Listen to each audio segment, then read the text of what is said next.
I played horror games for an entire month straight during my annual horror streaming event that I call Spooktober. For the entire month of October, the only games I'm allowed to play have got to be spooky, scary, and horrifying. Sounds easy enough, right? Well, here's the catch. I am a notorious scaredy cat, and I scream at just about anything. But during Spooktober, we actually counted every single scream, and if we made it to over 150 screams across all of the games we played before Halloween, I had to go to an IRL haunted house. Make sure to like and subscribe if you want to see more content like this, and let me know if there are any other games I missed that you'd recommend. Now with that, it's time to dive into SumiGames Spooktober 2024.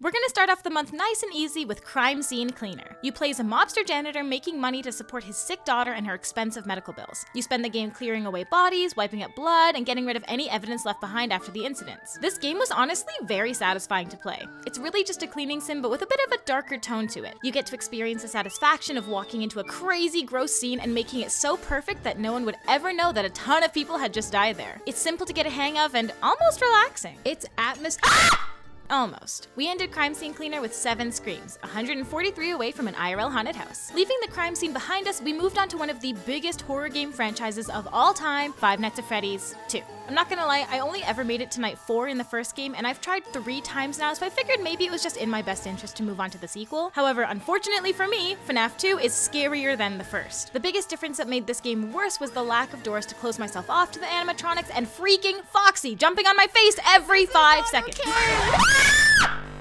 I tried to be strong. I tried to be brave, but after getting cheesed by a robot for an hour straight, I decided that enough was enough and I went back to Crime Scene Cleaner like the coward that I am. We ended this horror game legend with 29 screams, 121 to go. Now speaking of horror game legends, the next game we played was Until Dawn. Now I just gotta say that playing this game was honestly a true full circle experience for me because Markiplier's Until Dawn playthrough was the very first Let's Play I ever watched almost a decade ago. And it was that game that introduced me to the gaming industry as a whole. If you've never seen or played Until Dawn before, it's a choice-based horror game where you play as a group of friends trying to survive on a lonely mountainside while past mistakes come back to haunt them. With a combination of exploration and discovery, choice-driven dialogue, and quick-time events, the gameplay of Until Dawn depends on you and your decisions to keep each of the characters alive until dawn. Now because Until Dawn is a longer game, I had to split it into 2 days.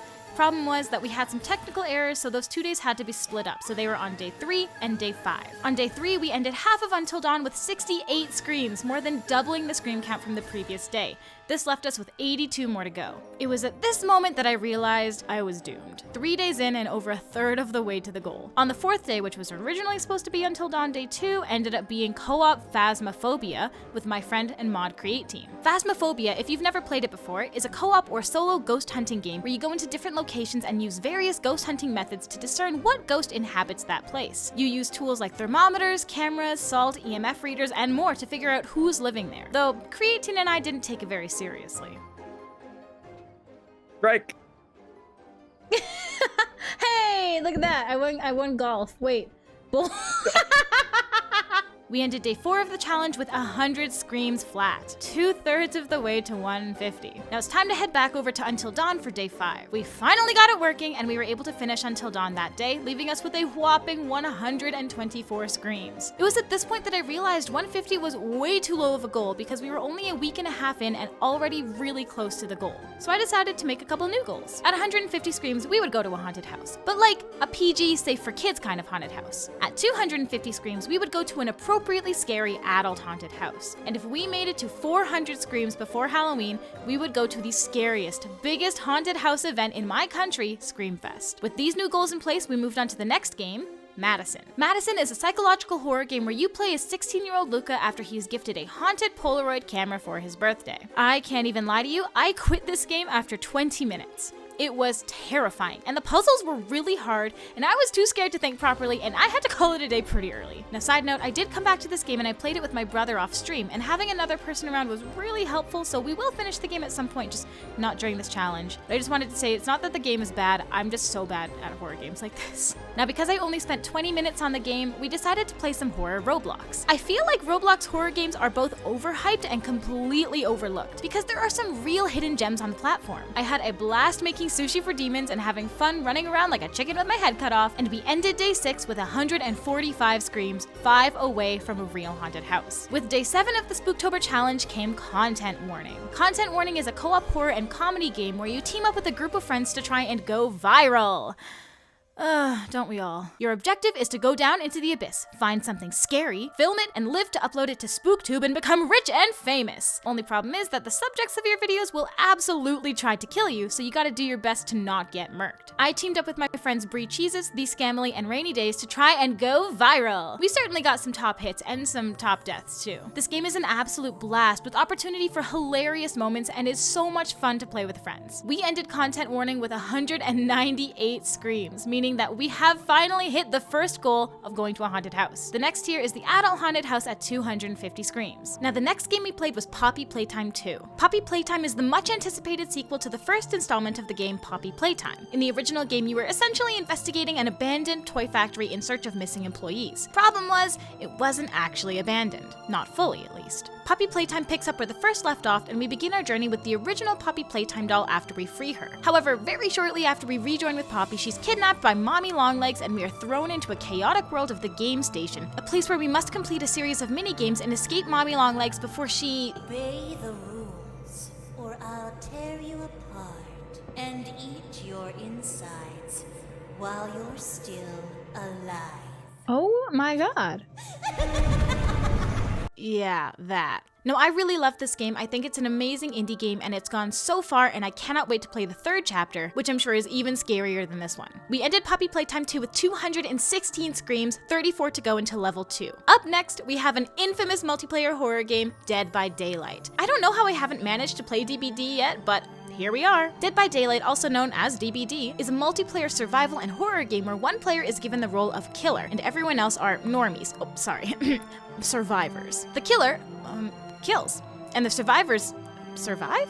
I'm not gonna lie, the game is pretty straightforward. In order for the survivors to win, they have to work together to get a variety of power generators up and running again in order to open a gateway to escape the killer. If the killer kills everyone before that happens, then the killer wins. Now this game has been out for almost 10 years, and let me tell you, it still holds up. It was so much fun to play with my friends, and we played some custom games where everyone got to take turns being the killer, and I discovered that I am a terrible killer and will never do it again. Or at least I'll need a lot of practice before I try again. We ended DBD with 237 screams, 13 until we reached the mid-level haunted house. Now this next game is one that we've played before and I love. We've got Lethal Company. Lethal Company is another multiplayer horror game where you co-op with other crewmates, employees, as you work for the company to clear out abandoned warehouses of junk and debris. The only problem is that those locations are now overrun with creatures that would love to eat your face off. Work fast and work together because once night falls, the ship is leaving with or without you. Now this game is so much fun vanilla, and it's even crazier with all of the mods that the community has come up with. And even though it's pretty simple and pretty silly, it's got some good scares. We ended Lethal Company with 255 screams, which means we have officially hit the level 2 haunted house goal, which means we are now reaching for 400 to go to an advanced level 3 haunted house. Hot on Lethal's heels is Sally Face. We played Sally Face chapter 1 and it made me want to play the entire game. You play as the young boy Sally as he moves into a new apartment with his dad and meets all of his new neighbors. There seems to be an incident that happened next door and you take it into your own hands to investigate what exactly happened. Now what immediately struck me about Sally Face is its completely unique art style and look. It's so different from everything else we've played so far that I really want to finish the game out and see what happens to Sally. However, we only played chapter 1, and in the same stream we actually also played 2 other indie games. The second game we played that night was 9 Child Street. 9 Child Street is a first-person indie horror game where you play as a young child who goes alone to investigate his neighbor's seemingly abandoned house one night. This game emphasizes the fear of the player through its spooky atmosphere and paranormal occurrences. Now this game is kind of similar to Madison because I was genuinely terrified by this game and I only played for about 40 minutes, which honestly meant I was actually probably already halfway through the game, but I value my sanity and my sleep each night, both of which I was going to lose if I kept playing. Now again, the game itself is not a bad game, and I actually encourage you to try it yourself if you really like those really scary, dark horror games. It's just not for me. And the last game we played that night was called Lurk in the Dark. Lurk in the Dark is a first-person horror game where you play as Marcus Brown, a detective who comes to a small mining town called Babel's Hilltop in order to investigate a murder. Now you gotta be ready to encounter all sorts of terrifying things things in your hotel as you play through this story-based game. Now, what we were able to play is actually only the first chapter of the game, but it was scary. It was well done and it's worth the playthrough. They really nailed the feeling of descending into madness and it was a wild time. We ended indie game night with 263 screams, leaving 137 to go and only 4 more games left in the month. Now, the next game is the well-known indie series Fears to Fathom. Now, I've played the first 3 games in the series before, so today we were finishing it out with the 4th and 5th installments. If you've never seen Fears to Fathom before, these games are dramatic interpretations of real-life stories that people have submitted to the developers, and they're terrifying. During this stream, we played Ironbark Lookout and Woodbury Getaway, which are both fantastic and actually longer installments to the series than its predecessors. The first episode is only about 20 to 30 minutes long, and Woodbury Getaway, the most recent installment, is about 2 hours. Personally, I think Ironbark Lookout is the scariest game in the series just for the fact that being alone in the woods at night is just plain awful, just horrifying, and that's half the game. Thankfully, we were able to finish out these games and survive, so I'm pretty happy about that. We ended Fears to Fathom with 275 screams, 125 to go. Now next up is the one I was most excited for, Panicore. Personally, I was the most excited for this game because it was the one I'd seen the most scream potential in. I'd seen clips all over the internet of people getting scared out of their minds, and I was so excited to play this with my friends. And let me tell you, Panicore delivered. It was a little difficult to pick up on right away, but I did skip the tutorial, I think, so that's kind of on me. I recruited my friends Rose, Vix, and Creatine to join me in this horror experience, and we had a blast, running around away from monsters, often getting each other killed in the process, because this game is really unique in that it listens to you, literally. The monsters in the game can hear you. You have to move around quietly, trying to find a way to escape whatever map you're on and not get killed by the things that can hear you running, walking, or screaming. Now, I will say the microphone settings in the game were actually a little bit difficult to navigate and set properly, so we often ended with audio that sounded like this. But it was so much fun. The 2 maps we tried after the first one, the school, were so big that it was kind of hard to do with so few people, and that's honestly my biggest complaint of the game, so props to you, Panicore. We ended Panicore with 298 screams, 102 to go, and only 2 more days left of the challenge. The second to last game we played was Amanda the Adventurer. Amanda the Adventurer.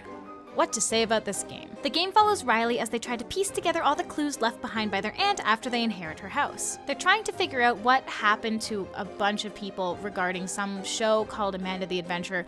I'm gonna be so real, I didn't really understand this one. But I think this is the game that truly convinced me that I am bad at puzzles. At least this kind of puzzle. I'm not a dumb person, but sometimes there are games or puzzles that are so hard or unintuitive that makes you feel like you are. This was one of those games, for me at least. I don't think I would have been able to figure out the mechanics of how this game even worked without my Twitch chat. Now, I do want to give a lot of props though, because I think that the mechanic itself is really cool. The concept of essentially having to play through the same game several times, each time gaining more knowledge on how to solve the different puzzles scattered around the room. It's really creative because it forces you to remember things and learn new things and try different things every time you play. It's really creative, and I'm honestly probably gonna have to make a whole other video on my thoughts on this game and its sequel because I have a lot of thoughts. But regardless, we ended with 299 screams, leading us to the very last game of the challenge, the Stanley Parable. At least it would have been the Stanley Parable if it weren't for the fact that my chat told me it was not in fact a horror game. Despite what I read on the internet, it wasn't actually a horror game. And because for this challenge we are only playing horror games, we had to switch up our plans a little bit. We started the night off with Bad Parenting, and honestly, this is a pretty dark game, and I didn't realize it was that dark until the very end, so props to the game for not giving away its entire premise immediately. I can't say much about the plot without spoiling it, but essentially you play as a young boy trying to find his parents after they were kidnapped by Mr. Redface. And then to go on the complete opposite spectrum, we did some more Roblox horror games, all of which were varying degrees of okay. After that, we went over to the Backrooms Cleanup Crew, which is a brand new game that just had its demo come out earlier this week, I believe, and it was pretty cool to play. I did play it solo. It's meant to be a multiplayer game where you go and you clean up the backrooms together. Again, it's pretty self-explanatory, but it was pretty fun and I enjoyed it. I enjoyed wiping off writings from the walls and chucking trash across the room. It was very, very entertaining. And the last thing we did that night was play some more Phasmophobia, this time with their Halloween update, which was very fun. I enjoyed taking pictures of strange little things in bathrooms. It was a good time. And that marks the last game of Spooktober. But what level did we finish off the Haunted House Challenge at? Well, after almost 20 terrifying games across 15 total Twitch streams, come follow me on Twitch by the way if you haven't already, the total number of screams is 308. We didn't quite make it to the 400 screen mark, but we are still set to go to that level 2 haunted house, so make sure to keep an eye out for that vlog. Honestly, this challenge was so much fun, and I loved being able to play so many different games in such a short period of time. It reignited a fire for indie games and has actually inspired me to start making more videos highlighting indies that I think deserve more attention. So if you're interested in seeing more content about indie and horror games, make sure to drop a like and subscribe because there's a lot more where that came from. Now that Halloween is over and Christmas time is on the horizon, I wonder what else is in store for us this year. I guess we'll have to see. Hey, thanks for watching. Again, if you haven't already, make sure to hit that subscribe button. It really helps me out a lot. I hope you have a great day or night or whatever time it is for you, and we'll see you in the next one.